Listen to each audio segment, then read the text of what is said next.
हरे कृष्ण। तो आप सभी भक्तों का बहुत-बहुत हार्दिक स्वागत है। और ये सच में हमारे लिए बहुत ही सुनहरा अवसर है, गोल्डन अपॉर्च्युनिटी है कि हमें नामाचार्य श्री हरिदास ठाकुर जी के बारे में सुनने का अवसर प्राप्त हो रहा है।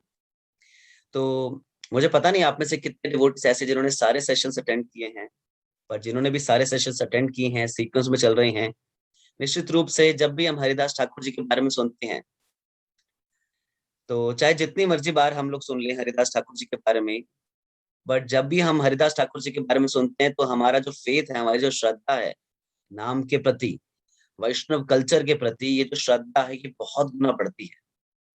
क्योंकि हरिदास ठाकुर का जो एक-एक जो मतलब उनका जो एक-एक बिहेवियर है, वो एक्चुअली हमें बहुत ही लेसन्स देने वाला है, बहुत ही शिक्षाएँ देने वाला है। तो मैंने सोचा था कि पिछले कुछ सेशन से हम लोग हरिदास ठाकुर जी की कुछ लीलाओं के बारे में चर्चा करते हैं। मतलब एक दिन में हम 1 या 2 पास टाइम्स ही ले पाते हैं और बहुत अच्छे से उनको कंक्लूड भी नहीं कर पाते।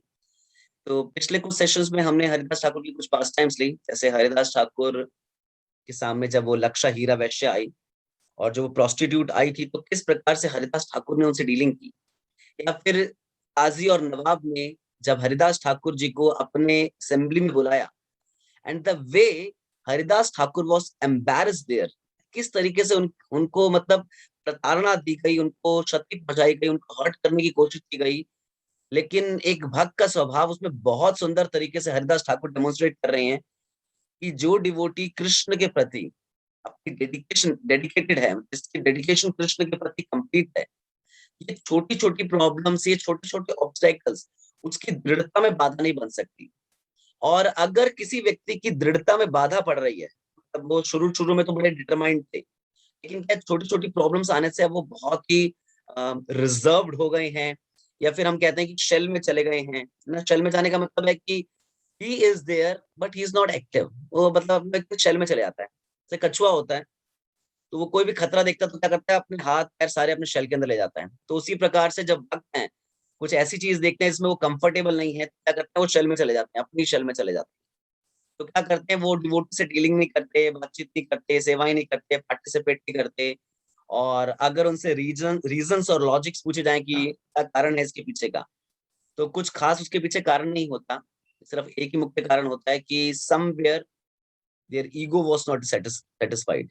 किसी न किसी स्थान पर उनका जो अहंकार है वो संतुष्ट नहीं था। वो किसी भी कारण से कहीं कोई भी परिस्थिति हो सकती है।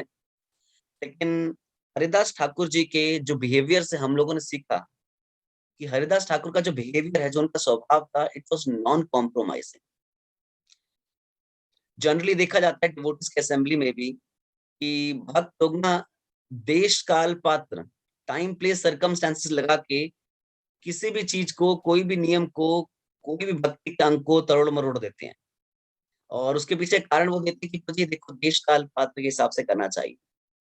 तो एक्चुअली लास्ट सेशन के बाद मेरे से किसी डिवोटी ने पूछा था ये क्वेश्चन अलग से, तो मैंने इसलिए सोचा था कि मैं इस पॉइंट पे शुरू करके फिर मैं कंटिन्यू करूँगा।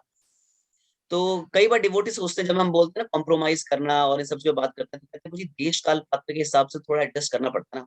मतलब घर पे सब प्रेशर कर रहे हैं, भक्ति मत करो, मत करो, मत करो, मत करो, फिर क्या करें? तो थोड़ा सोचते हैं कि ठीक है भक्ति नहीं करनी, तो फिर थोड़ा एडजस्ट करते हैं, थोड़ा कॉम्प्रोमाइज़ करते हैं। चलो उनके साथ थोड़ा बैठ के मटेरियल लाइफ़ भी एन्जॉय कर ली या फिर और भी किसी तरीके से अपने स्पिरिचुअल स्टैंडर्ड्स को कॉम्प्रोमाइज़ करना। तो एक चीज़ मैं इसमें ये बातों को क्लियर करना चाहूँगा, टाइम, प्लेस, सर्कमस्टेंस, देश, काल, पात्र। कई बार भक्त लोग इस देश, काल, पात्र का सहारा लगा के प्रभुपाद जी के बनाए हुए, आचार्यों के बनाए हुए कई नियमों का उल्लंघन कर देते हैं, कई नियमों को तोड़ देते हैं। तो एक चीज़ में बहुत क्लियर है और हमें ध्यान से समझनी चाहिए कि देश, काल और पात्र, टाइम, प्लेस और सर्कमस्टेंसेस ये हम डिसाइड नहीं करते।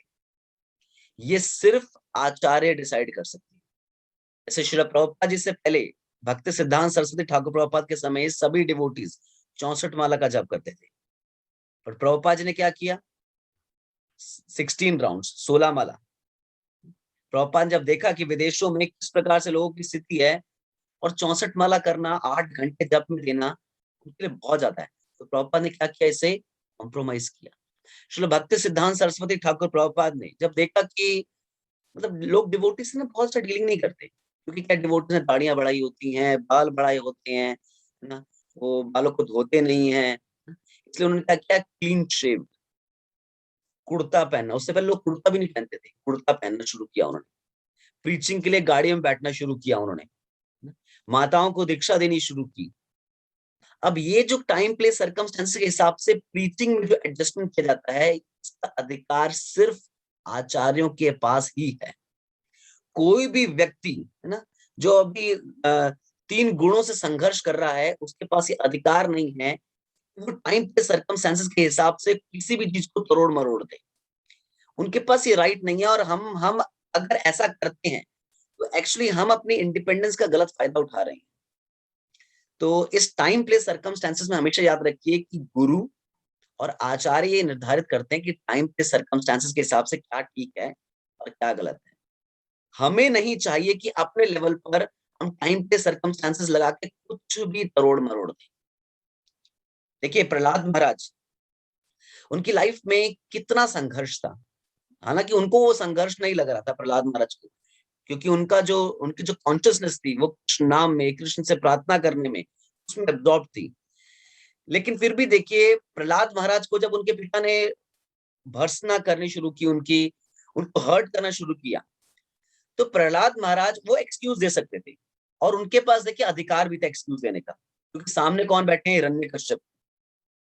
और प्रहलाद महाराज अच्छे से जानते थे कि हिरण्यकश्यप की ताकत क्या है, कैसे देवी देवताओं को भी उन्होंने सीढ़ियां बना रखा था अपने सिंहासन पर चढ़ने की। प्रहलाद महाराज अच्छे से जानते थे इस बात को, तो जानते थे कितने शक्तिशाली हैं। वो जानते थे कि मुझे हर्ट किया जा रहा है, मुझे जलाने की कोशिश करी जा रही है, मुझे हाथी के पांव के नीचे कुचलने की कोशिश की जा रही है, सांपों से भरे हुए बिल में डालने की कोशिश की जा रही है, जलते हुए तेल में डालने की कोशिश की जा रही है। लेकिन प्रहलाद महाराज ने कभी कॉम्प्रोमाइज नहीं किया। मैं सिर्फ ये पॉइंट इसलिए बता रहा हूं कि डिवोटीज टाइम प्लेस सर्कमस्टांसेस का नाम लेके कॉम्प्रोमाइज कर देते। ये बहुत ही बुरी आदत है, ये बहुत ही बुरा कल्चर है। क्योंकि मतलब लाइफ में डिवोटीज के कभी ना कभी तो कोई प्रॉब्लम आएगी, कोई ना कोई हार्डशिप आएगी। अगर हम टाइम पे सर्कमस्टेंसेस का बहाना लगाकर इस बात को कॉम्प्रोमाइज कर देंगे कि आप सेवा क्यों नहीं कर पाए, और ये परिस्थिति अलाउ नहीं करती। अच्छा आपने चैंटिंग छोड़ दी, अच्छा ये परिस्थिति अलाउ नहीं कर रही, फैमिली अलाउ नहीं कर रही, फ्रेंड्स क्रिटिसाइज कर रहे हैं, मुझसे कोई बात नहीं करता। अगर हम इन लॉजिक्स को सोचकर, अगर हम भक्ति के मूल एसेंस जो है, जो निचोड़ है, जो नवदा भक्ति है, जो पांचंग भक्ति है, अगर हम इससे कॉम्प्रोमाइज कर देंगे तो क्या है कि ये जो भक्त हैं, ऐसे भक्तों का जो स्टैंडर्ड है उसमें हमें सोचना चाहिए कि जो हमारे पास अच्छे उदाहरण हैं, गुड एग्जाम्पल्स है हमारे पास, जैसे प्रहलाद महाराज की बात की हमने, या फिर हमने बात की पांडवों की, या हम जानते हैं द्रौपदी माता के बारे में। इन्होंने किसी भी सिचुएशन में, किसी भी सर्कमस्टांसेस में कभी कॉम्प्रोमाइज नहीं किया। पांडव ने, देखिए पांडव जानते थे कौरवों के बारे में, चाहते थोड़ा कॉम्प्रोमाइज कर सकते थे, लेकिन उनके एडजस्टमेंट, उनकी मति किसमें थी, वाज ऑलवेज एब्सॉर्ब्ड इन कृष्ण। उन्होंने कभी भी किसी स्टैंडर्ड से, उन्होंने ये भी नहीं बोला कभी कि कृष्ण आपकी वजह से हमारे को कोई घाटा हुआ। तो इस बात को हमें अच्छे से ध्यान रखना चाहिए, इस बात को समझना चाहिए कि कोई भी परिस्थिति क्यों ना आए, टाइम प्लेस सर्कमस्टांसेस का लॉजिक देके हम लोग कॉम्प्रोमाइज ना करें। हरिदास ठाकुर जी, जो कि प्रहलाद महाराज के, ब्रह्मा जी के अवतार हैं, हरिदास ठाकुर जी देखिए 22 बाजारों में कोड़ों से पीटा जा रहा है। नवाब और काजी जैसे व्यक्ति सामने बैठकर उनको बोल रहे हैं कि एडजस्ट कर लो, अब भी अपने धर्म का प्रचार करो और हम आपकी सहायता करेंगे, हम आपको आगे बढ़ने के लिए आपकी हेल्प करेंगे, अपने धर्म का प्रचार करो। हरिदास ठाकुर ने एडजस्ट करने के लिए मना कर दिया। वैश्या लक्ष्य हीरा सामने प्रत्यक्ष रूप से हरिदास ठाकुर के सामने आकर बैठ गई और अपने वर्ड से, अपने बॉडली जेस्चर से उनको ये ऑफर कर रही थी कि प्लीज कम एंड एंजॉय मी। अपने शरीर को भोगने के लिए, एंजॉय करने के लिए एंकरेज कर रही थी हरिदास ठाकुर को, लेकिन हरिदास ठाकुर कोई कॉम्प्रोमाइज नहीं किया। इसलिए जो लोग एकांत में भक्ति करने की सोचते हैं, उनको ये बात ध्यान रखनी चाहिए कि अगर छोटा सा भी टेस्ट हुआ उनका, तो उसमें वो फेल हो जाएंगे। क्यों?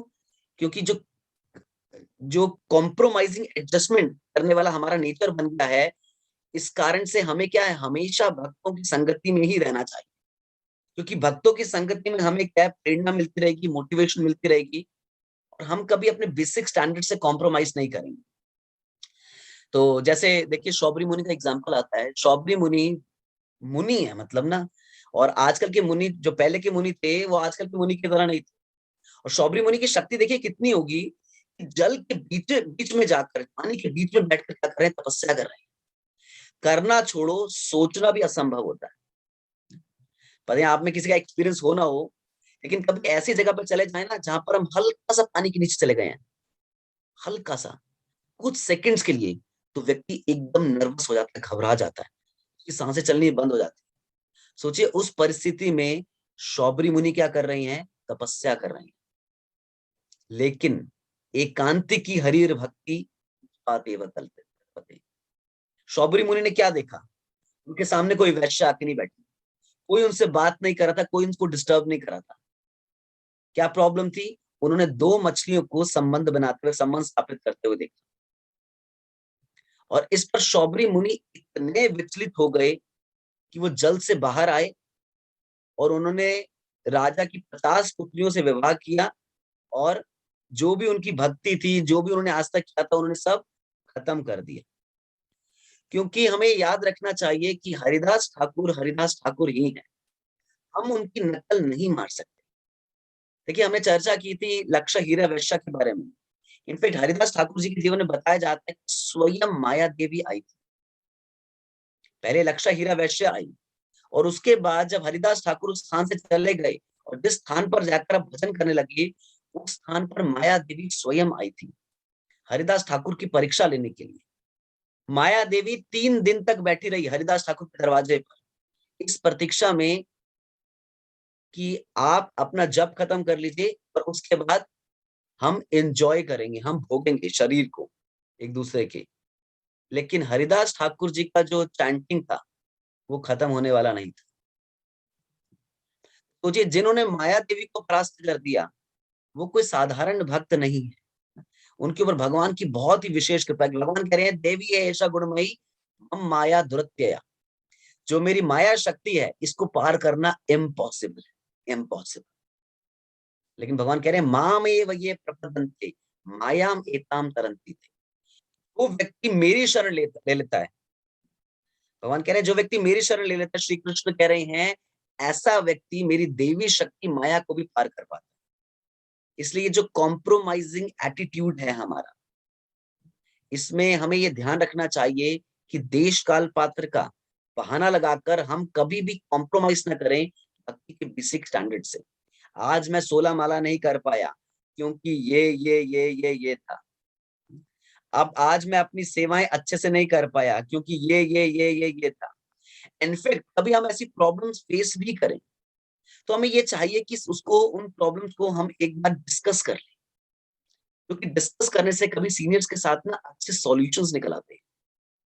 क्योंकि जैसे कोई डॉक्टर अपना इलाज खुद नहीं कर सकता, तो हो सकता है हम अपने अपने स्टैंडर्ड पर, अपने अपने लेवल पर कई लोगों को टीचिंग करते हो, उनको काउंसलिंग देते हो, उनको समझाते हो, लेकिन जब प्रॉब्लम हमारे साथ होती है हम उसका सॉल्यूशन खुद नहीं ढूंढ पाते।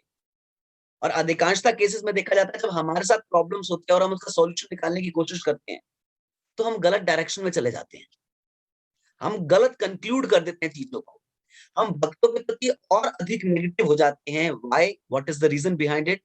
क्योंकि हम अपना इलाज खुद नहीं कर सकते। इसलिए चाहिए कि गुरुजनों को, वरिष्ठ जो वैष्णव हैं उनको शरणागत करके अगर कोई भी प्रॉब्लम है, कोई भी डिफिकल्टी हम फेस कर रहे हैं, तो उनसे डिस्कस कर लें इस पॉइंट को। और कई केसेस में देखा जाता है कि हम लोग ना कूप मंडूक न्याय वाला था, हम लोग ना कुएं के मेंढक की तरह थे। हम लोग सोच ही नहीं पा रहे थे कि इसका कोई अच्छा सॉल्यूशन, इसका कोई अच्छा समाधान में निकल सकता है, लेकिन इसके कई सॉल्यूशन थे। लेकिन हमने क्या किया था, देश काल और पात्र लगा के उससे कॉम्प्रोमाइज कर दिया कि नहीं नहीं अभी तो नहीं हो पाएगा। मैं कई डिवोट्स को ऐसे जानता हूँ, बिल्कुल चैंटिंग नहीं करते थे, बिल्कुल चैंटिंग नहीं करते थे, लेकिन एक चीज बड़ी अच्छी थी कि उनका they have faith in devotees, उनका भक्तों में श्रद्धा थी, वे गुरु पे विश्वास रखते थे, भक्तों में श्रद्धा थी उनकी। इस कारण से आज वो भक्ति कर रहे हैं और ग्रेजुअली धीरे धीरे करके बढ़ने का प्रयास कर रहे हैं भक्ति। लेकिन कई ऐसे डिवोटीज हैं जिन जो 16 माला तो कर रहे हैं, लेकिन उनकी भक्तों में श्रद्धा नहीं है, भगवान के नाम में श्रद्धा नहीं है। ग्रेजुअली धीरे धीरे करके क्या हो रहे हैं, कमजोर पड़ते जा रहे हैं। तो हरिदास ठाकुर जी के बारे में जिनकी वजह से हम चर्चा कर रहे थे, तो हरिदास ठाकुर जी के बारे में कुछ ऐसे पॉइंट्स हैं जिनके बारे में डिस्कस करेंगे। जैसे हरिदास ठाकुर जी के बारे में हमने चर्चा की थी कि लोग उनको क्या समझ रहे थे, अनटचेबल समझ रहे थे। अनटचेबल का मतलब है अछूत, इसको छू लिया आपने तो गंदे हो गए आप। तो हमारे आचार्य बताते हैं कि इग्नोरेंट जो व्यक्ति हैं वो क्या कर रहे थे, दे सी हरिदास ठाकुर एज अनटचेबल, अछूत की तरह ट्रीट कर रहे थे। लेकिन ये बात सही है, हरिदास ठाकुर अनटचेबल ही थे। लेकिन आचार्य बताते हैं अनटचेबल कैसे, ही वाज अनटचेबल बाय माया, माया उनको छू भी नहीं सकती थी। इस कारण से ये अनटचेबल शब्द है ना, हमारे आचार्य बहुत ही सुंदर तरीके से, जैसे दक्ष प्रजापति भागवतम में जो शिव जी के बारे में जो गलत शब्द का उपयोग कर रहे हैं, या फिर शिशुपाल जो भागवतम में गलत शब्द का उपयोग कर रहे हैं कृष्ण के प्रति, तो हमारे आचार्य एक एक शब्द को लेकर बता रहे हैं कि एक्चुअली वो ग्लोरिफिकेशन है।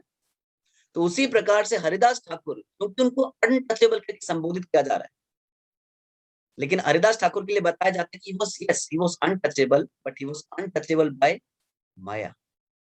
और हरिदास ठाकुर ऐसे भक्त थे जिनकी अद्वैताचार्य भी सेवा करना चाहते थे।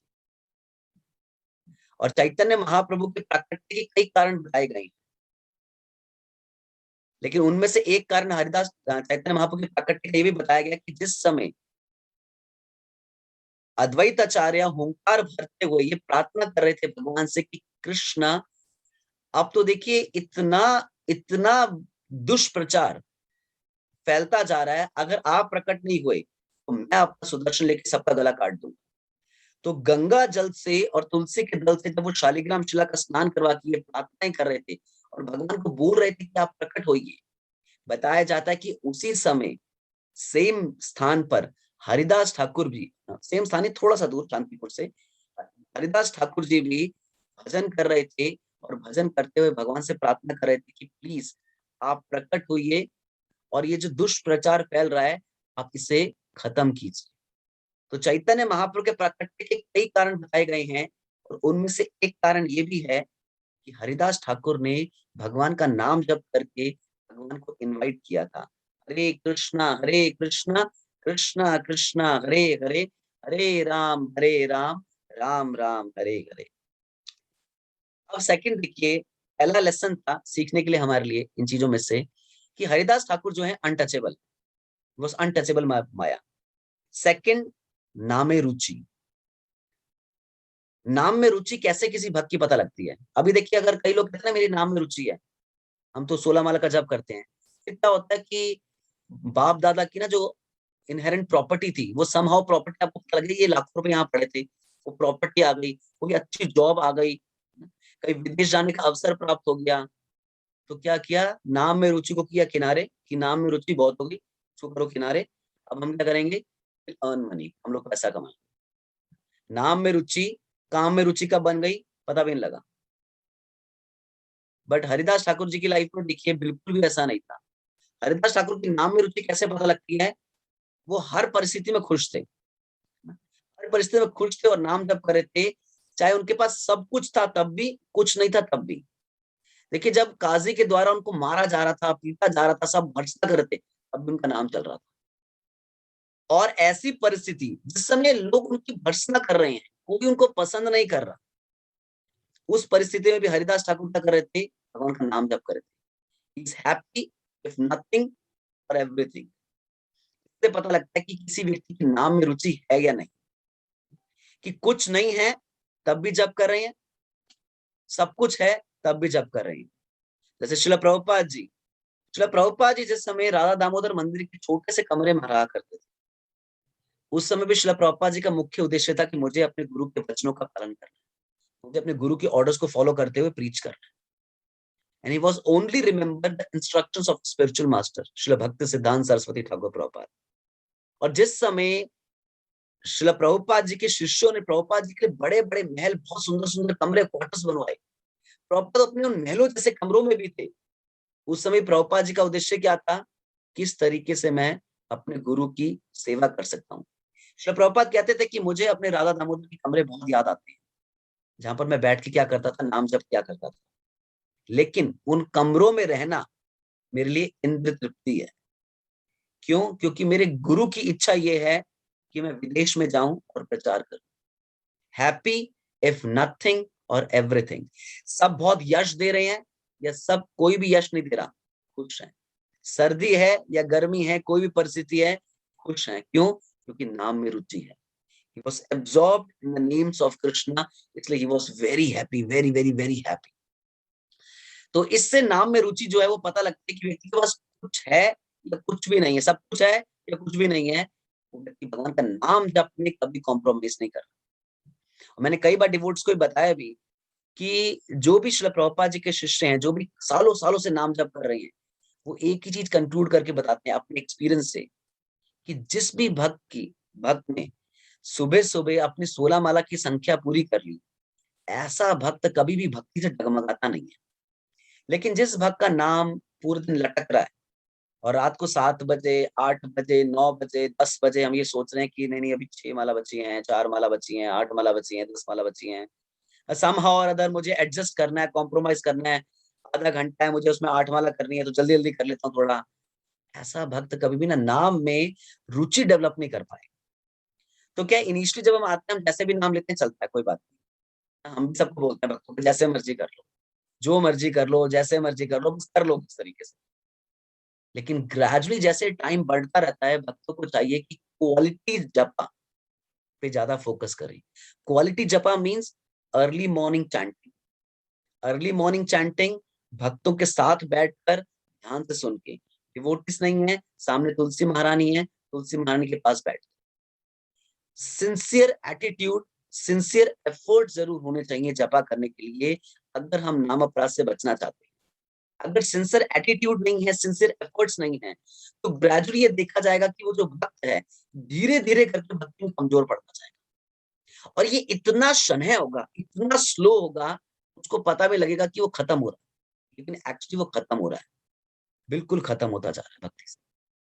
इसलिए नामे रुचि मतलब हैप्पी इफ नथिंग और एवरीथिंग। हमें याद रखना चाहिए, जब जप करने का दिल नहीं करे, बोला नहीं अभी दिल नहीं कर रहा, माइंड कह रहा है जप नहीं करना, तब जप कर, क्यों नहीं करना जप? हम लोग माइंड की प्रसन्नता के लिए नहीं कर रहे। We are not here for the pleasure of our mind. ये अंतरराष्ट्रीय श्री कृष्ण श्री मन भावनामृत संघ नहीं है, ये श्री कृष्ण भावनामृत संघ है। तो कृष्ण को क्या अच्छा लग रहा है हमें वो दिखना होता है। कई लोग जप इसलिए नहीं करते, मुझे आज ना मन नहीं कर रहा है, और वो हट पकड़े होते हैं। मैं एक भक्त को जानता हूँ, उन्होंने जिद पकड़ी हुई है, आज जप नहीं करूंगा। बहुत समझाया मैंने, मुझे कल कर लूंगा, आज नहीं करूंगा। मैंने पूछा क्या कारण है इसका, कह रहे नहीं मैंने सुबह सोच लिया था कि आज ना जप नहीं करूंगा, आज मैं जप नहीं करूंगा। और छुट्टी मना रहे हैं, वो जपा की छुट्टी है वो। और ऐसे ना कभी कभी मन हट पकड़ लेता है, जिद पकड़ लेता है, और हम लोग कंप्लीटली सरेंडर कर देते हैं मन को कि ठीक है भाई तेरी जैसे इच्छा, यारे या इच्छे नचाए से इच्छे कर नृत्य। जैसे जैसे मुझे नचाएगा मेरे प्यारे मन, मैं वैसे वैसे नाचूंगा। तो ये जो स्लोगन है, ये जो स्टेटमेंट है, ये गुरु के साथ होनी चाहिए कि जैसे गुरु नचाएंगे वैसे हम नृत्य करेंगे, जैसे भक्त नचाएंगे वैसे हम नृत्य करेंगे। बट ये स्टेटमेंट मन के साथ नहीं होनी चाहिए। So yes, very important point इसमें ये था कि पहला कि Haridas Thakur he was untouchable, untouchable by maya. Second, happy if nothing और एवरीथिंग। उनकी तो रुचि नाम में ही थी, उनको तो नाम जप ही करना। तुम मार रहे हो, पीट रहे हो, तब भी नाम जप करेंगे। कोई वैश्य सामने बैठे तब भी नाम जप करेंगे। कोई क्रिटिसाइज कर रहा है, कोई कह रहा है आप तो अछूत हो, तब भी नाम जप करेंगे, पर करेंगे नाम जप। प्रेज या फिर criticism, in any case any circumstances, he was fixed in the Holi names of Krishna. Hare Krishna Krishna Krishna Hare Hare, Hare Ram Ram Ram Hare Hare. Yes. And third is, है ना, जो इसमें हम सीख सकते हैं इसमें,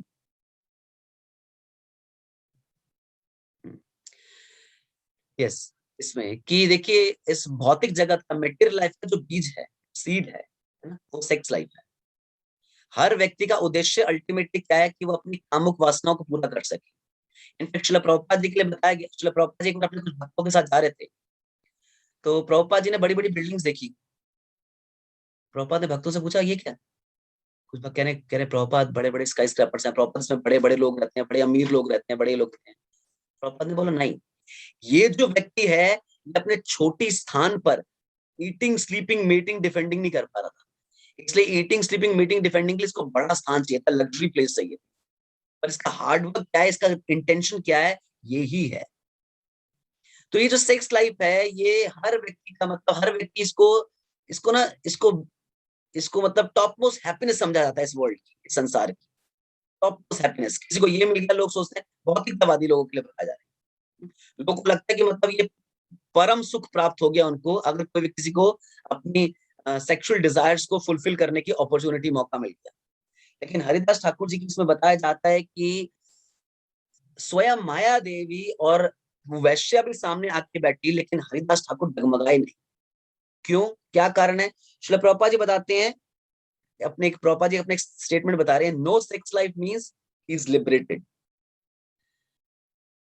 अगर कोई व्यक्ति सेक्स लाइफ में नहीं है, अगर कामुक वासना को त्याग चुका है, या फिर शास्त्रों के अनुसार है ना, जैसे गृहस्थ भक्तों के लिए बताया जाता है, अगर उस अनुसार भी चल रही हैं तो बताया जाता है वो व्यक्ति मुक्ति का जीवन व्यतीत कर रहा है, ही is liberated, is not dependent, और गुलाम नहीं बचा बिल्कुल। अदरवाइज व्यक्ति गुलाम है, जो इस प्रॉब्लम का, ये एडिक्शन जिस व्यक्ति को है। तो प्रभुपाद जी बता रहे हैं कि इस प्रॉब्लम से, इस डिसीज से अगर कोई व्यक्ति बच सकता है, वो एक ही तरीका है, उसके पास हायर टेस्ट होना चाहिए। जैसे भगवान भगवत गीता में कह रहे हैं, विषया विनिवर्तन्ते निराहार से देखना रसवर्जम रसोप्यस्या परम दृष्टवा निवर्तते। कि किसी व्यक्ति के पास जब हायर टेस्ट है तो लोअर टेस्ट त्यागना उसके लिए सरल हो जाता है, आसान हो जाता है। हरिदास ठाकुर इतने बड़े टेस्ट को कैसे पार कर पाए?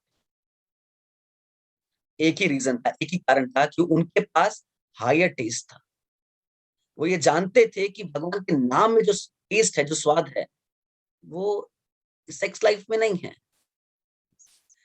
ये सेक्स लाइफ का जो टेस्ट है वो बिल्कुल वैसा ही है जैसे रेगिस्तान में कोई व्यक्ति तड़प रहा हो प्यास से, और उसको कोई बोले ठीक है मुंह खोलिए, वो बेचारा अपना पूरा मुंह खोल के बैठे और एक ड्रॉपर से उसकी जुबान पे हल्का सा एक बूंद पानी डाल दे, बस व्यक्ति और एजिटेट होता है। तो ये जो एजिटेशन है बढ़ती है, क्योंकि क्या है, व्यक्ति अग्नि में ईंधन डाल रहा है, ये और बढ़ती है। हरिदास ठाकुर कैसे बढ़ पाए? Because he was fixed in the names of Krishna. Haridas Thakur अच्छे से जानते थे कि जब मुझे इतना सुंदर संग मिला है, कृष्ण का संग, कृष्ण के नाम का संग, तो मुझे क्यों कॉम्प्रोमाइज करना है इस छोटे से सुख के लिए? जिसको लग्जरी सुख प्राप्त हो रहा है, इतना अच्छा सुख प्राप्त हो रहा है, वो छोटे सुख में नहीं फंसेगा कभी भी। इसलिए अगर हम इस प्रॉब्लम से, इन डिजीजेस से बचना चाहते हैं, तो हमें भी चाहिए कि हम क्या करें, अपने नाम में रुचि को बढ़ाएं, अपना नाम जप को पॉलिश करें, उसको और सुंदर बनाएं। खाली खाली क्वांटिटी इंक्रीज करने से कुछ नहीं होता। जैसे हम नाम जप के बारे में बोलते हैं तो लोग क्या सोचते हैं, क्वांटिटी बढ़ा देते हैं, तो 18 करते हैं 20 करते हैं, 20 करते हैं 22 करते हैं, 22 करते हैं 24 करते हैं, विच इज गुड, हम ऐसा करना चाहिए। लेकिन इंपॉर्टेंट है कि जो आप जपा करते हैं उसकी क्वालिटी स्टैंडर्ड्स बताइए, बढ़ाइए।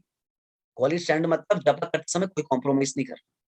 जपा करते समय अब जितनी भी मेरे अंदर शक्ति है, मुझे उसे अपने जपा में लगानी है। I have to chant with 100% sincerity. मुझे एक एक शब्द सुनने का प्रयास करना है, क्योंकि अगर मैंने एक भी हरे कृष्ण महामंत्र सुन लिया, मैं एक भी इसलिए बोल रहा हूं क्योंकि 16 माला में 16 into 108, इतना जप करने के बाद भी एक हरे कृष्ण महामंत्र भी पूरा नहीं सुन पाते। हरे कृष्ण कृष्ण कृष्ण हरे हरे, हरे राम से उड़ चुका होता मन, या हरे कृष्ण से उड़ा हुआ आया था, वो कृष्ण कृष्ण पे आया मन, बिल्कुल बटा हुआ होता है। लेकिन अगर कोई व्यक्ति अपने जीवन में एक बार भी हरे कृष्ण महामंत्र सुन ले, एक बार माला करने बैठा, एक मंत्र भी पूरा सुन ले, इस लाइफ इज सक्सेसफुल, वो कामयाब हो गया। क्यों? क्योंकि वो भगवान के नाम को क्लियर सुन पाया। But it is very difficult. जितना आप अच्छा जप करने का प्रयास करेंगे, उतना आपको ये रियलाइजेशन होगी कि आपका जप बिल्कुल अच्छा नहीं। तो लोग कहते हैं ना हमारा जप तो बड़ा अच्छा होता है, इसका मतलब क्या है, वो सिंसियरली ट्राई नहीं कर रहे। पर जितना जो भक्त सिंसियरली ट्राई करते हैं कि मुझे अच्छे से जप करना है, उतना ही वो रियलाइज करते हैं कि भैया जप में बहुत प्रॉब्लम है, बहुत ऑब्स्टेकल्स हैं, बहुत चीजें हैं, बहुत कुछ करना है अभी, और बहुत पीछे हैं हम लोग इसमें, बहुत हार्ड वर्क, बहुत प्रयास की जरूरत है अभी इसमें। बेस्ट तरीका यही है जपा करने का, कि भक्तों के साथ बैठें, भक्तों के साथ में जप करें। हम भक्तों के साथ जप करेंगे तो वो जो पॉजिटिव एनर्जी, वो जो शक्ति हमें मिलती है, वो हमें अच्छा जप करने के लिए प्रेरणा देती है। हमारा नहीं भी दिल कर रहा होता, वो जो एनर्जी, जो वाइब्स निकलती है भक्तों के अंदर से, स्पिरिचुअल वाइब्स, मैं पॉजिटिव वाइब्स में नहीं बोलूंगा, जो स्पिरिचुअल वाइब्स निकलती है वो हमें एंकरेज करते कि हम भी अच्छे से जप कर पाए। बेस्ट ट्राई होना चाहिए कि भक्तों की संगति में बैठ के जप करें, डिवोटीज एसोसिएशन में जप करें। नहीं 7 दिन कर सकते, 1 या 2 दिन आइए भक्तों के साथ बैठ के जप, पर भक्तों के साथ जप अवश्य कीजिए। घर पर भी अगर कर रहे हैं, तुलसी महारानी रखिए, तुलसी महारानी सामने होनी चाहिए और तुलसी महारानी के आश्रय में जप कीजिए। कि हरिदास ठाकुर भी जब जप करते थे, तुलसी महारानी के सामने बैठ के जप करते थे, क्योंकि तुलसी महारानी कौन है? भक्ति प्रदान करने वाली है, तुलसी कृष्ण प्रियासी।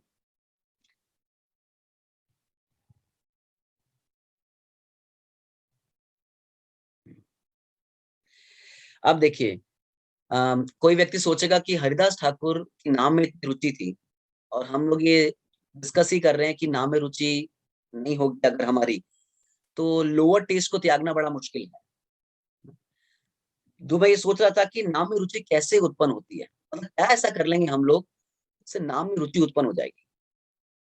तो श्रीमद् भागवतम का बहुत सुंदर श्लोक है इसी कंटेक्स्ट में, शुश्रूषु श्रद्धानस्य वासुदेव कथा रुचि स्यान महत सेवया विप्रा पुण्य तीर्थ निषेवना। कह रहे क्या करना पड़ेगा? ध्यान से सुनना पड़ेगा, और क्या करना पड़ेगा साथ में? जो भक्त हैं उनकी सेवा करनी पड़ेगी। जब कोई व्यक्ति भक्तों की सेवा में जुड़ता है तो क्या होता है? भक्तों की ब्लेसिंग्स उसको मिलती है, भक्तों के आशीर्वाद उसको मिलते हैं। भक्तों की सेवा करने का मतलब नहीं सिर्फ उनकी पांव दबाना। जब हम भक्तों के ऑर्डर्स को भी फॉलो करते हैं, जब उनकी बातें भी मानते हैं, तो भी हमें उनसे क्या मिलता है? हमें उनसे आशीर्वाद मिलता है। और ये जो आशीर्वाद है, ये ब्लेसिंग्स जो हैं, ये हमें मोटिवेशन देती है, हम ध्यानपूर्वक हरे कृष्ण महामंत्र का जप कर पाए। जानते हैं हरिदास ठाकुर जब महाप्रकाश लीला हो रही थी, हर किसी को चैतन्य महाप्रभु बुला रहे थे कि आप आइए वरदान मांगिए, आइए वरदान मांगिए। और हरिदास ठाकुर जी का जब नंबर आया, तो चैतन्य महाप्रभु ने अपनी चादर उतार के दिखाई। चैतन्य महाप्रभु ने बताया कि जब आपको 22 बाजारों में पीटा जा रहा था, मैंने आपका आलिंगन कर लिया था क्योंकि मैं आपको बचा नहीं पा रहा। आप अंदर ये प्रार्थना करो कि भगवान इन्हें क्षमा कर दो, मैं उनको दंड नहीं दे पा रहा, आपको बचा नहीं पा रहा, तो क्या करूं? मुझे कुछ समझ नहीं आता है, वो कंफ्यूज। चैतन्य महाप्रभु कह रहे मैंने आपको आलिंगन कर लिया। और चैतन्य महाप्रभु ने दिखाया कि जो छड़ी के निशान थे, जो चाबुक के निशान थे, उनकी पीठ के ऊपर थे। तो चैतन्य महाप्रभु ने हरिदास ठाकुर को भी बाकी भक्तों के लिए बोला, आप कुछ वरदान मांगिए, कुछ ब्लेसिंग्स मांगिए। हरिदास ठाकुर देखिए क्या मांग रहे हैं, क्या बेनिडिक्शन मांग रहे हैं। कह रहे हैं मुझे अम, हम्म, हम्म, हरिदास ठाकुर ये प्रार्थना कर रहे हैं कि मेरा जो जन्म है वो किसी भक्त के घर में, चाहे किसी कीट पतंग कीड़े की तरह हो, किसी जानवर कुत्ते वगैरह के रूप में हो, लेकिन मुझे सदैव भक्तों का महाप्रसाद खाने का अवसर प्राप्त। तो देखिए क्या प्रार्थना कर रहे हैं ना।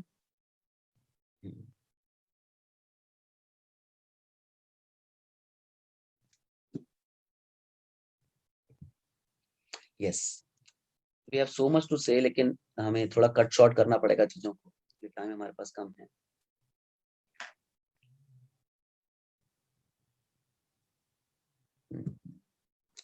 ओके, तो इसी प्रकार से जो नामाचार्य श्री हरिदास ठाकुर हैं, वो कई स्थानों को बदलते थे, और इसी प्रकार से प्रचार भी करते थे, और हर स्थान पे नाम जप करते थे। तो बताया जाता है कि एक स्थान पर हरिदास ठाकुर जब कुछ भक्तों के, वैष्णव के घर पे गए, तो उन्होंने एक असेंबली में, एक सभा में उनको इनवाइट किया, जिस सभा का टॉपिक था होली नेम। वो जो डिस्कशन का टॉपिक था वो हरि नाम पे टॉपिक था। और जब हरिदास ठाकुर उस असेंबली में पहुंचते हैं, तो वहां पर कई विद्वान पंडित, कई लोग वहां पर आए होते हैं, जो हरिनाम को लेकर क्या है, अपने अपने वचन कहते हैं, अपने अपने पॉइंट्स जो है वो एक्सप्रेस करते हैं। उसमें से कुछ लोग ये बताते हैं कि भगवान का नाम इतना शक्तिशाली कि जो एक बार भगवान का नाम ले, उसके सारे पाप खत्म हो जाएंगे। कुछ लोग भगवान के नाम की गुणगान करते हुए कह रहे हैं कि भगवान का नाम हमें मुक्ति प्रदान करने वाला है। हम जब ये बातें सुनते हैं कि भगवान का नाम सभी पापों को खत्म करने वाला है, भगवान का नाम मुक्ति प्रदान करने वाला है, तो हमें बड़ा अच्छा लगता है। हरिदास ठाकुर ने जब ये सुना, तो हरिदास ठाकुर को ये अच्छा नहीं लगा, हरिदास ठाकुर को पसंद नहीं आया। हरिदास ठाकुर ने बोला कि भगवान का जो नाम है, ये मुक्ति प्रदान करने वाला है, ट्रू, ये सभी पापों को खत्म करने वाला है, ट्रू, लेकिन ये इसका मेन रिजल्ट नहीं है, ये तो इसका बाय प्रोडक्ट है, ये तो फ्री में मिलने वाली चीज है। साथ the most important thing is, जो भगवान का नाम है, ये हमें भगवान के चरणों की सेवा में लगाने वाला है, ये हमें कृष्ण प्रेम देने वाला है। इस प्रकार से बोल रहे थे हरिदास ठाकुर, और बोल्डली उस सभा में हरिदास ठाकुर प्रीच करने लगे, भगवान के नाम की व्याख्या करने लगे। वहां पर एक व्यक्ति था जिसका नाम था गोपाल चक्रवर्ती। ये जो गोपाल चक्रवर्ती था, इसको बहुत ही क्रोध आया, क्योंकि एज आई सेड कि हरिदास ठाकुर को लोग कैसे आइडेंटिफाई करते थे, उनके बॉडी के बेसिस पे करते थे। ये बहुत ही बड़ा अपराध है जब हम भक्तों को देखते हैं कि उनके शरीर के स्तर पर, कि अरे नहीं नहीं ये तो शूद्र परिवार से है, अरे नहीं नहीं ये तो हरिजन है, अरे ये तो दरिद्र नारायण है, मतलब ये लोग ना, ये तो भंगी है, ये तो, लोग ये नहीं देखते कि उनका क्वालिटी क्या है, उनका डिवोशन क्या है, उनका स्टैंडर्ड क्या है। लेकिन उनकी क्या है, बॉडीली, है ना, उनकी जात या उनकी एजुकेशन या किसी भी बेस पे उनको जज करने की कोशिश करते हैं। ऐसा व्यक्ति बहुत अपराध करता है। और हरिदास ठाकुर, क्योंकि उनका जो जन्म था वो मुस्लिम परिवार में हुआ, इसलिए जो लोग थे उनसे बहुत द्वेष करते थे। गोपाल चक्रवर्ती ने जब ये हरिदास ठाकुर से सुनी, ये डिस्क्रिप्शन सुना उन्होंने, कि ये व्यक्ति भगवान के नाम के बारे में बता रहे हैं कि ये जो नाम है ये मुक्ति, और ये जो मुक्ति और जो पाप है इसको बता रहे, पाप खत्म हो जाएंगे, इसको छोटा बता रहा है, और ये बता रहे कि कृष्ण प्रेम प्राप्त होगा, इट्स नॉट राइट, सही नहीं है। तो वो ऐलान करने लगा कि अगर आपकी बात सही नहीं है तो मैं क्या करूंगा, मैं आपकी नाक को काट दूंगा। इस प्रकार से बोलने लगे गोपाल चक्रवर्ती हरिदास ठाकुर। और हरिदास ठाकुर देखिए, हरिदास ठाकुर हमेशा हम्बल स्टेट में रहते थे। हरिदास ठाकुर ऐसे नहीं थे कि कोई उनके प्रति गलत करा तो गलत का जवाब गलत से देंगे। हरिदास ठाकुर का स्वभाव देखिए कैसा था। हरिदास ठाकुर कहते हैं अगर ये बात सत्य नहीं है तो मैं अपनी नाक खुद ही काट लूंगा, आपसे कितनी मेहनत क्यों करवानी है, I do it my self. That was the attitude of Haridas Thakur. क्योंकि क्या, अगर कोई व्यक्ति एग्रेसिव है, कोई व्यक्ति आपको हर्ट करना चाहता है, और अगर अगर आप उसका ईंट का जवाब पत्थर से देने की कोशिश करेंगे, तो जो चीजें हैं वो और एजिटेट होती है।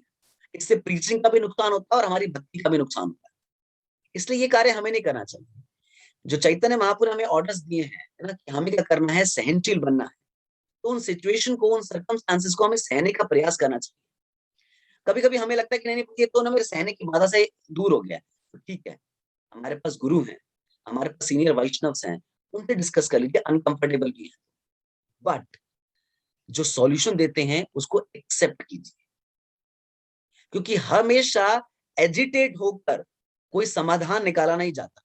सहन करके, हम्बल पोजीशन लेके, कई बार कई से बड़ी प्रॉब्लम्स भी क्या होती हैं, वो ऑटोमेटिकली सॉल्व हो जाती है। तो इस प्रकार से जब गोपाल चक्रवर्ती ने चैलेंज किया और उन्होंने हरिदास ठाकुर जी के चरणों में अपराध किया, तो उनको क्या हो गया, उनको ऐसा रोग हो गया कि थोड़े दिनों के बाद गोपाल चक्रवर्ती की जो नाक थी वो अपने आप ही गल गई और गल के पिघल के गिर गई। उनको इस प्रकार का रोग हो गया। क्यों? क्योंकि उन्होंने हरिदास ठाकुर जी के चरणों में अपराध किया था। इस कंटेक्स्ट में मैं एक पॉइंट कहना चाहूंगा इसमें, कि जो वैष्णव अपराध है, इससे ऐसे अपराध की तुलना की गई है जैसे किसी सुंदर गार्डन में एक जंगली हाथी घुस जाए। तो जैसे जंगली हाथी एक सुंदर गार्डन का को तबाह कर देता है, बिल्कुल खत्म कर देता है, मतलब डिस्ट्रॉय कर देता है सब चीजें वहां पर, उसी प्रकार से ये जो जंगली हाथी है वैष्णव अपराध का, हमारी भक्ति का, हमारी भक्ति लता का जो पौधा है, छोटा सा जो प्लांट है, जो भी अंकुरित ही हुआ है अभी, उसको एकदम डिस्ट्रॉय कर देगा। ये पागल हाथी बड़े से बड़े वृक्ष को गिरा सकता है। इसका मतलब क्या है, कोई जितना मर्जी वृक्ष गिराने का मतलब, कोई जितना मर्जी स्ट्रॉन्ग क्यों नहीं है भक्ति में, अगर वैष्णव के प्रति अपराध करेंगे तो खत्म हो जाएंगे। लेकिन हम अब अगर अपनी परिस्थिति देखें तो हमारा तो पेड़ भी नहीं है, हमारा तो छोटा सा अंकुरित हुआ पौधा है अभी। अगर हम वैष्णव के प्रति अपराध करेंगे तो निश्चित रूप से हमारा डूबना निश्चित है। इसमें कोई डाउट नहीं है, कोई दो राय नहीं है, इसमें 100% गारंटेड है पतन हमारा।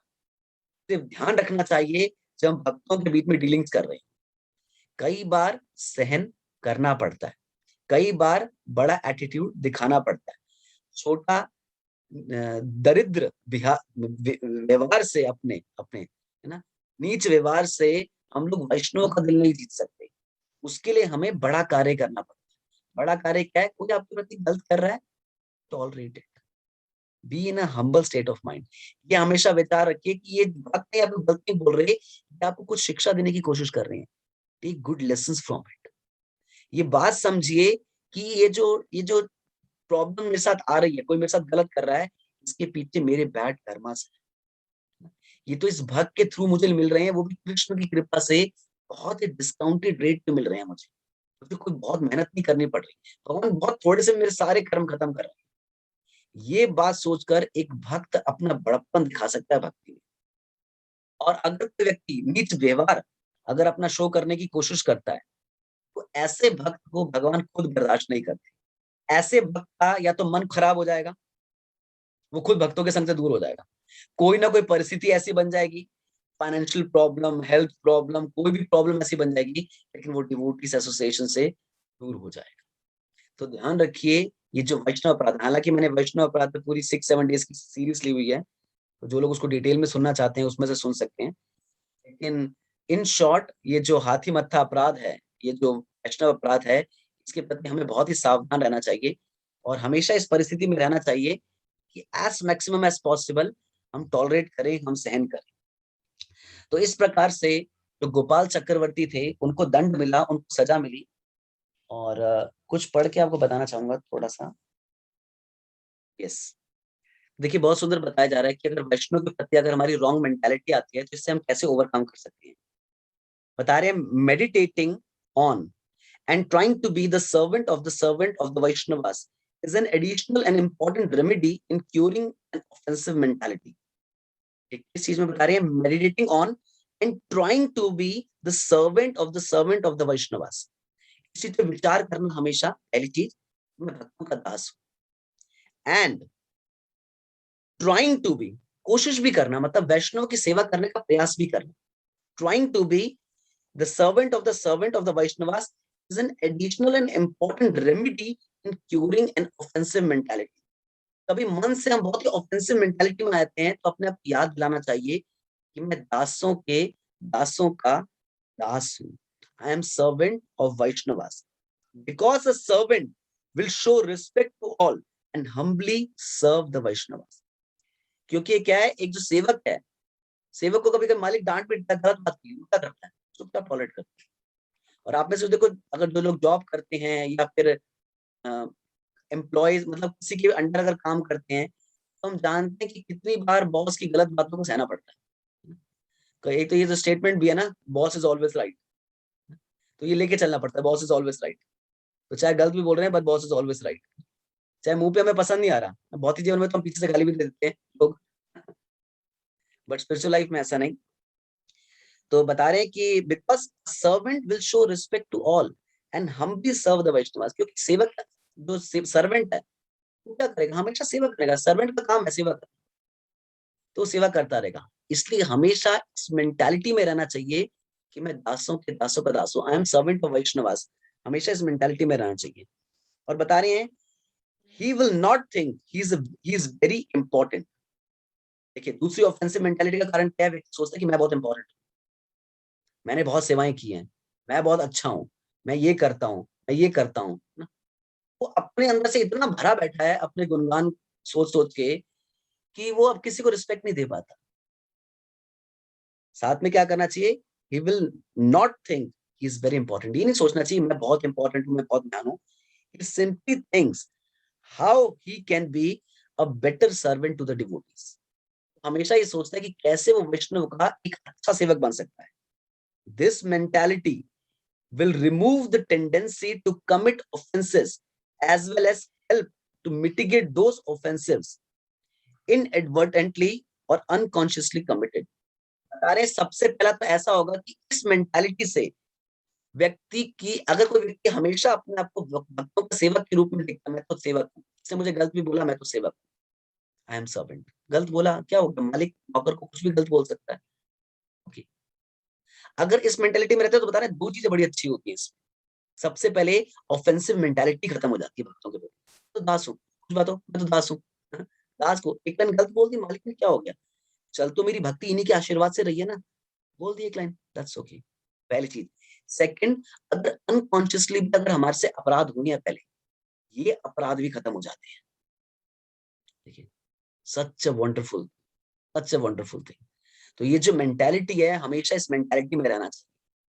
तो गोपाल चक्रवर्ती, उसने हरिदास ठाकुर के प्रति अपराध किया, एंड एज अ रिजल्ट क्या हुआ, गोपाल चक्रवर्ती का सब कुछ, उसका यश, सुंदरता, उसका ज्ञान, सब कुछ खत्म हो गया। तो अगर कोई भक्त भक्तों के चरणों में अपराध करता है, उसका यश, उसकी सुंदरता, सुंदरता का मतलब केवल ब्यूटी नहीं, भक्ति की सुंदरता, उसकी यश, सुंदरता, उसका ज्ञान, सब कुछ खराब, सब कुछ खराब हो जाता है। चैतन्य महाप्रभु को बिल्कुल पसंद नहीं है ऐसे लोग। चैतन्य महाप्रभु देखिए सबसे करुणामय अवतार है, लेकिन जो करुणामय अवतार हैं वो ही पसंद नहीं करते ऐसे लोगों को जो भक्तों के चरणों में अपराध करते हैं। तो सोचिए फिर उस भक्त की होप क्या रह गई है। मतलब हम लोग की होप ना गौर नेता ही है, चैतन्य महाप्रभु ही है। हमारी कोई आशा नहीं है हमारी, हम लोग क्या कर लेंगे, ये तो उनकी कृपा से हम लोग कुछ कर पाएंगे। लेकिन जो भक्तों के चरणों में अपराध करते हैं, सोचिए ये आशा भी उनकी खत्म हो गई। जो नमो महावदन्य है, जो परम करुणामयी है, उनकी भी कृपा नहीं मिलेगी, तो फिर प्रगति कैसे करें।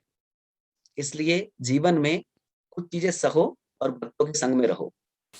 बड़ा सिंपल सा उसूल है, सहो और रहो, सहो और रहो। आपको याद दिलाओ बार बार, सहो रहो, सहो रहो। क्या हो गया, सेवक हूँ, दास हूँ, सहना कर्तव्य है दास का। ये तो एक साइड है कि मैं उनको सह रहा हूँ, मुझे लगता है। तो उस तरफ से देखोगे ना, तो वो आपको कितना सह रहा है इसकी तो कोई गणना नहीं होगी।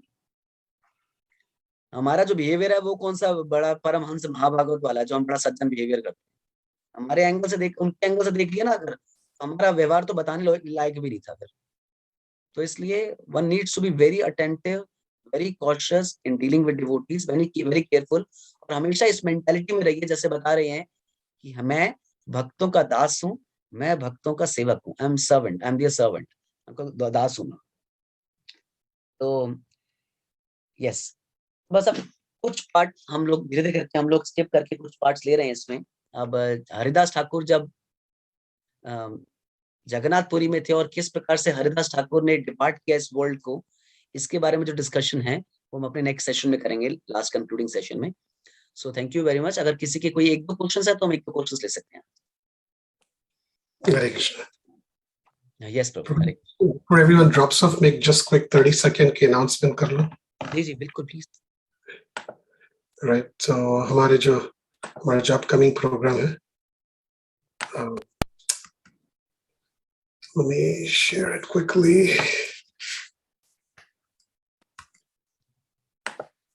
Okay, so ये Thanksgiving है कल, तो Friday को Thanksgiving कीर्तन प्रोग्राम होगा 2 बजे से लेके 9 बजे तक अपने सेंटर में।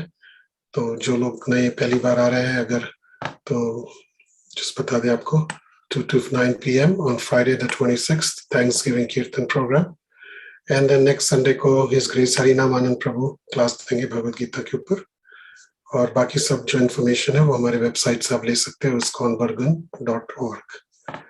सो अभी किसी का प्रश्न हो तो आप अपना हैंड ऊपर रेस करके या अनम्यूट करके प्रश्न पूछ सकते हैं। और क्या है ये thanksgiving kirtan programme, what's this? So tomorrow is one of the biggest holidays after Christmas. It's called Thanksgiving. Oh, so really? yeah, so Thursday, Friday, Saturday, Sunday, 4 days holidays. So हम लोग हर Thanksgiving पे Friday को ये programme करते हैं। Black actually Friday का जो Thanksgiving का डे होता है वो सब फैमिली मिलके साथ में रहते हैं यहाँ पे। एंड फ्राइडे को वो लोग ब्लैक फ्राइडे बोलता है, सभी लोग शॉपिंग के लिए बाहर निकलते हैं। तो हम लोग हरि नाम करेंगे उस दिन। It's a very big day. आप हरि नाम खरीदिए उस दिन, शॉपिंग कीजिए। यस, आप लोग सामान खरीदेंगे। सभी को यही कहूंगा कि आप लोग लास्ट 1-2 घंटे के लिए कीर्तन के लिए ना आइए।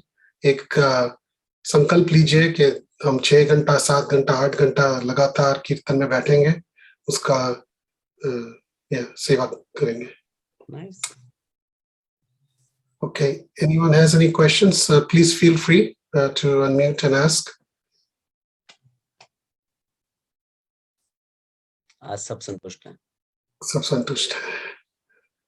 Probably I'll start with one question. एक मेरा जो प्रश्न है कि डिवोटी एसोसिएशन महात्म्य आपने इतनी बताई कि डिवोटी एसोसिएशन में रहने से ही अपने आप एंथुजियाज्म, पॉजिटिव एनर्जी आ जाती है। बट कभी-कभी पॉजिटिव डिवोटी एसोसिएशन में रह के फेमिलियरिटी डेवलप होती है, तो वो फेमिलियरिटी को हम कैसे डेवलप न करें और हम उसमें अपराध न करना शुरू करें। हाँ, बहुत सुंदर स्टेटमेंट है इसमें, फेमिलियरिटी ब्रीड्स कंटेम्प्ट, ये तो हम सबने सुना ही होता है कि किसी भी चीज के साथ हम जब बहुत रहते हैं तो हम उसके प्रति बहुत लापरवाह हो जाते हैं। और इस लापरवाह होने का एक ही कारण है, उसकी वैल्यू नहीं पता होना। जैसे एक सुनार है, वो हमेशा सोने के साथ रहता है, इज ऑलवेज विद गोल्ड। जो हीरे का काम करते हैं वो हमेशा हीरे के साथ रहते हैं ना। पूरी डीलिंग्स इनकी डायमंड के साथ है, 10-10 12-12 घंटे डायमंड के साथ है, क्योंकि वो डायमंड की वैल्यू जानते हैं। चाहे जितना मर्जी कष्टदायी क्यों नहीं, उसको पॉलिश करना, कटिंग करना, कभी घबराते नहीं है, कभी वैल्यू नहीं छोड़ते उसकी, कभी दुखी नहीं होते क्या ये सोने के साथ में फेंको इसको, बेकार है सब। क्यों? क्योंकि उसकी वैल्यू जानते हैं। जितना हम भक्तों के संग की वैल्यू को अच्छे से समझेंगे, उतना जो हमारे आसपास भक्त हैं उनकी केयर करेंगे। इसलिए डिवोटीज की वैल्यू, इसलिए हमने जो पिछला सेशन में यहाँ पर लिया था, डीलिंग विद डिवोटीज लिया था, कि हम भक्तों की वैल्यू को जाने। ये भक्त भगवान का हृदय है, भगवान कह रहे हैं भक्त मेरा हृदय है, उनकी वैल्यू को समझे हम लोग। जब हम भक्तों की वैल्यू को समझेंगे तो बहुत ही ऑब्वियस है कि फिर हम लोग क्या करेंगे, केयर भी करेंगे डिवोटीज की, और कभी फेमिलियरिटी भी नहीं आएगी। अदरवाइज क्या होता है, शुरू शुरू में तो हमें सीनियर्स भी सीनियर्स लगते हैं, बाद में सीनियर्स को भी वैल्यू खत्म हो जाती है। नीचे वालों को कभी कुछ समझा नहीं था, इक्वल लोग के साथ हमेशा कंपटीशन करते हैं, और सीनियर्स जो हैं उनको भी धीरे धीरे करके हम सोचते हैं कि नहीं नहीं, इनसे भी मैं ऊपर निकलूंगी इस तरीके से, क्योंकि उनकी वैल्यू नहीं पता। कोई भक्त कोई सेवा नहीं भी करना, सिर्फ वो है, उसकी भी बहुत वैल्यू है। वो सिर्फ है, उसकी बहुत वैल्यू है, क्योंकि वो डिवोटी है कृष्ण का, वो नाम जप कर रहा है।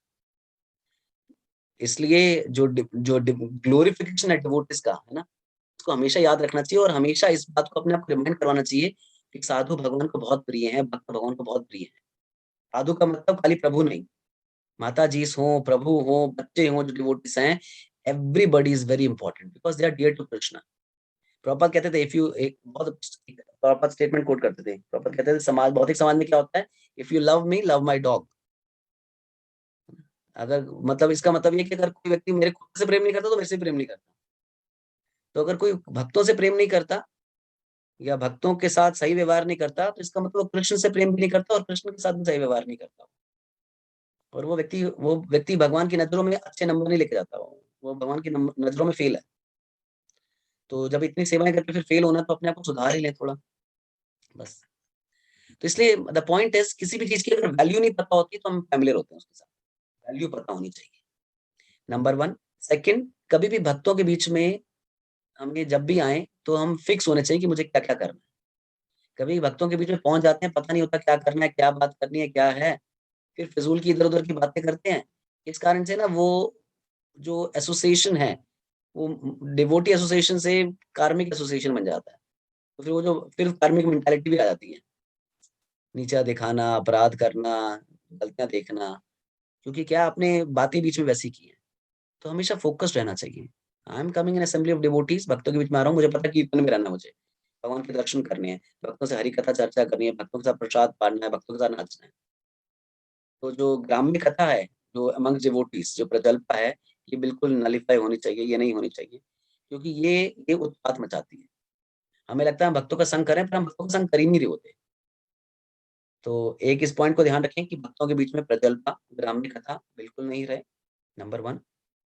सेकंड, जो डिवोटीज हैं उनकी वैल्यू को समझें कि भक्त भगवान के बहुत प्रिय हैं और ये बहुत ही वैल्यूएबल है। अगर वैल्यूएबल है तो फिर हम इसकी वैल्यू समझेंगे, अगर पता ही नहीं वैल्यूएबल है तो फिर हम इसको हल्के में लेके चलेंगे, तो फिर फैमिलियरिटी आनी बनती है। Okay Ramchandra, Hare Krishna. Thank you, Hare Krishna. Gopal Govind, Hare Krishna Prabhu, thank you, very nice class. एक क्वेश्चन रादर, आपने बहुत अच्छा वो हाथी अपराध के बारे में बताया, और बड़ा लंबा टॉपिक, बड़ा सीरियस टॉपिक है। तो उसमें एक टिप्पणी मुझे ध्यान आती है कि अम, कि जो अपराध है दूसरों के साथ, तो अपराध नहीं होना चाहिए, लेकिन बीइंग ए वैष्णव हम लोगों को भी दूसरों का अपराध नहीं लेना चाहिए, तो इसके बारे में थोड़ा सा आप एक्सप्लेन कर सकते हैं प्लीज? बीइंग अ वैष्णव हमें दूसरों का अपराध नहीं लेना चाहिए, ये इसलिए बताया जाता है क्योंकि एक वैष्णव कभी अपने आप को वैष्णव समझता ही नहीं है। वो अपने आप को वैष्णव समझता ही नहीं है।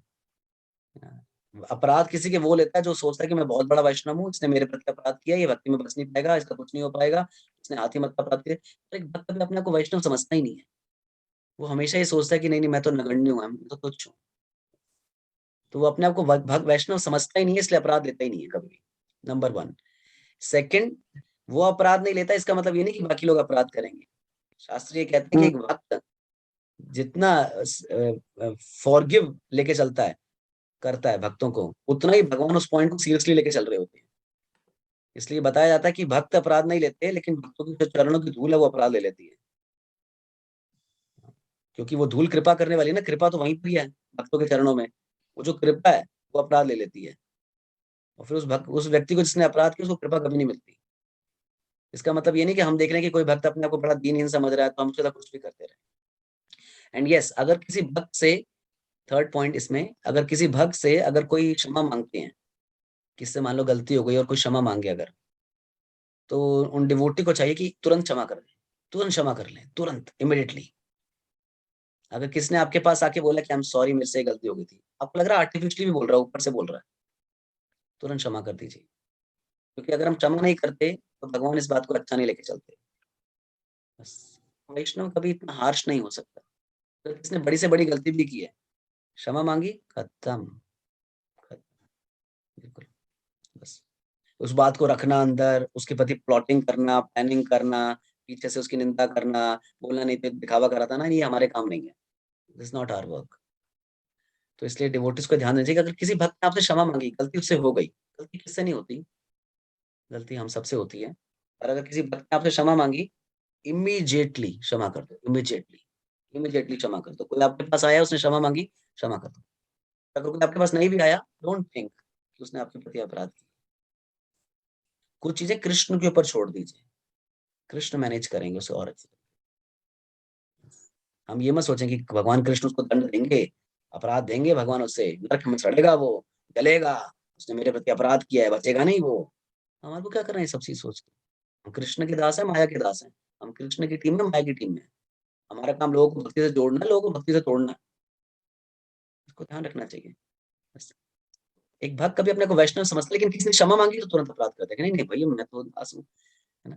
जैसे अद्वैताचार्य, अद्वैताचार्य जब सच्ची माता के पास गए कि मैंने आपके चरणों में अपराध किया है, सच्ची माता नहीं, सच्ची माता जब अपने अद्वैताचार्य के पास गई, सॉरी, सच्ची माता जब अद्वैताचार्य जी के पास गई कि मैंने आपके चरणों में अपराध कर दिया है ना, मुझे क्षमा कर दीजिए। अद्वैताचार्य जी ने सुना और बेहोश हो गए कि मेरे प्रति भी ये अपराध कर सकते हैं सच्ची माता, बेहोश हो गए। तो इसलिए पर ये ध्यान रखना चाहिए कि भक्त तो क्षमा कर लेते हैं, लेकिन हम भक्तों को अगर खिलवाड़ करने की कोशिश करते हैं तो भक्तों के चरणों की धूल कभी क्षमा नहीं करते। बस, भगवान उनको क्षमा नहीं करते।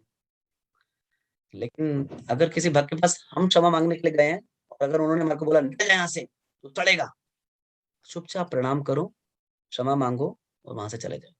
कभी माफ नहीं करूंगा मैं, कभी माफ नहीं करूंगा। उस समय और एग्रेसिवली कुछ बोलना नहीं, नहीं तो और भक्ति खराब होती है। वो आपको क्षमा नहीं कर रहा, वो उसकी मर्जी है। आप अपना बेस्ट करो और पूरे जीवन रिपेंट करो कि मेरे को उस भक्त ने क्षमा नहीं किया, और उस रिपेंटेंस में चैंटिंग करो। तो ये 4 पॉइंट मैंने इस आपके क्वेश्चन जो हमें हम अपने जो मिला। और कोई प्रश्न किसी का?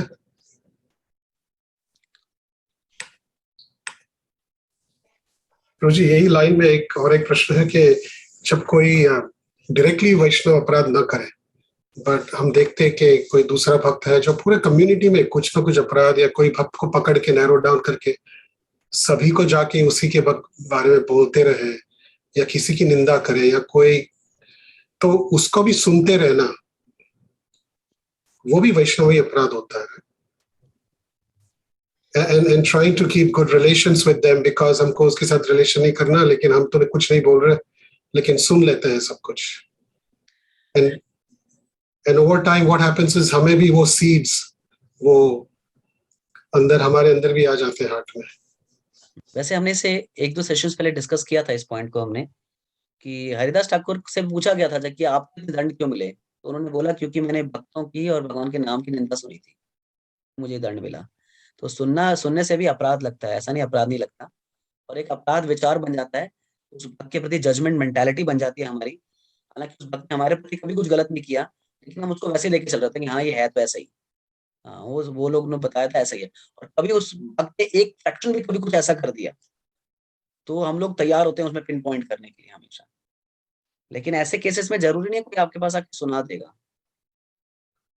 है ना। वैसे तो अगर कोई इतना अपराध कर रहा है अगर भक्तों के प्रति, तो उससे ज्यादा संबंध रखने का पर्पस बनता नहीं है। बट यस, हम उसको भी तोड़ना नहीं चाहते, तो that's okay, but keep yourself busy. आप उनको बोलिए कि प्रभु जी मैं बहुत छोटा बच्चा हूँ, मेरे को समझ नहीं आती सही और गलत क्या है।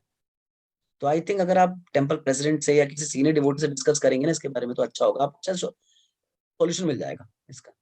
मैं बच्चे को मेरे को बता के क्या करेंगे प्रभु जी, मैं तो अपनी 16 माला कर लूँ बस, यहीं पे संघर्ष करता हूँ मैं, बस मैं अपनी 16 माला ध्यान से कर लूँ, मेरे को बस आशीर्वाद देके जाइए आप कि मैं अपनी 16 माला जब अच्छे से कर सकूँ। मेरे को किसी भक्त के बारे में सुनाएंगे प्रभु जी, मैं तो बच्चा हूँ, मैं अपने बारे में सही डिसीजन नहीं ले सकता, मैं क्या बताऊंगा सही कौन है गलत कौन है। आप किसी सीनियर डिवोटी से डिस्कस कीजिए, वो आपकी हेल्प करेंगे। तो take humble position at that moment, और वहां से किसकिए निकलिए वहां से बाहर, एंजॉय नहीं कीजिए उसको। एक्चुअली उस भक्त को जो निंदा करने वाला है, उसको ऐसे लोग मिल जाते हैं जो निंदा सुनने के लिए तैयार होते हैं, इसलिए वो निंदा करता है। जो कोई मिलेगा नहीं ग्राहक, तो अपनी दुकानदारी बंद कर देगा, उसकी दुकान हम लोग ही चला रहे हैं, उसके ग्राहक बंद कर दीजिए, कोई सुनने वाला ही नहीं है निंदा उसकी, वो बेचारा दुखी घूम रहा है, मेरी निंदा को सुन रहा ही नहीं, वो अपना स्वभाव बदलेगा वो। लेकिन हर कोई अगर सुनता रहेगा निंदा, तो फिर कैसे चलेगा काम। कभी कभी सीनियर्स को जूनियर्स को सुनना पड़ता है, लेकिन उनको ध्यान रखना चाहिए कि इसका इल इफेक्ट उनके ऊपर ना पड़े। अंदर से खूब प्रार्थनाएं करते रहे कि किसी भक्त के बारे में चर्चा हो रही है, मेरे इसके प्रति गलत विचार ना बन जाए, भक्त के प्रति जजमेंटल मेंटेलिटी ना बन जाए। जैसे भी हैं खराब हैं जो भी, लेकिन भगवान की सेवा भी करते हैं, तो ठीक कैसे किया जाता है जा सकता है, इस पे विचार करना है। तो और खराब कैसे हो जाए इस पे विचार नहीं करना। तो इस प्रकार का एटीट्यूड बना के सीनियर्स को भी डील करना चाहिए, अगर ऐसी सिचुएशन से डील करना पड़ता है जहाँ पर भक्तों की निंदा इन्वॉल्व। ठीक है, thank you so much. Okay, so हम लोग नेक्स्ट सेशन में मिलेंगे प्रभु, ठीक है। Thank you so much. Let's unmute prabhu ji को